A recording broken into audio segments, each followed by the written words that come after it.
Warplanes, bombers and jets soar, duck and manoeuvre above crowds of thousands at the Holloman Air Force Base open house.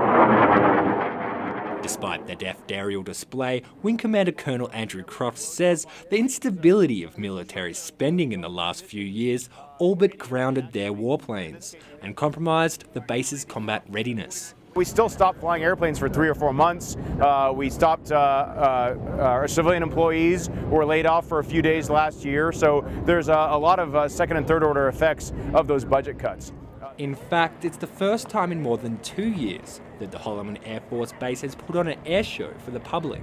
We didn't have enough funding last year to do open houses or community days or air shows at all. So we canceled all of them last year in an attempt to save as much money as possible. Alamogordo resident Pasquarell is sitting in the shade beneath the wing of a stealth fighter with his family. He went to the air show a few years ago and says the effects of the cuts on this year's open house have been obvious. It was 10 times larger than what it is now.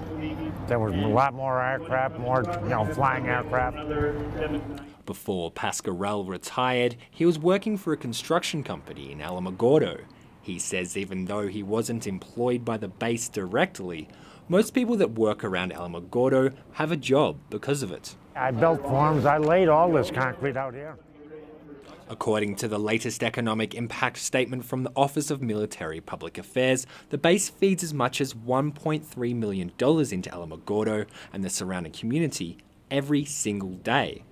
Alamogordo Mayor Susie Galea explains how the base's different missions and daily operations fuel jobs and businesses and finance community infrastructure. With construction, anything that the construction company pays for in gross receipts tax revenue, materials, supplies, that all comes back into the community. The construction companies are paying their staff, they're eating at our local restaurants, staying at our local hotels. She says cutbacks and tighter military budgets in recent years put the local economy into recession. In retrospect, we had a hard time trying to provide the same level of services to our local community as well as Holloman Air Force Base community. Since Alamogordo has been looking into ways of diversifying their economy to soften the impact of slimmer military budgets in the future.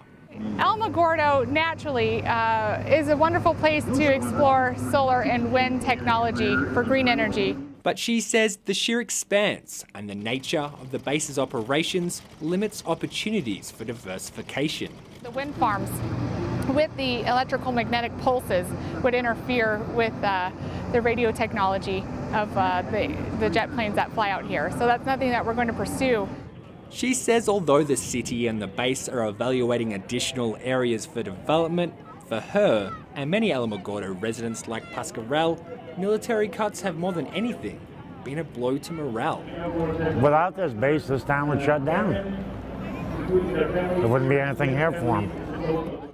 Earlier in the year, budgetary restrictions were eased a little with the integration of an 800 airman strong F-16 fighter wing.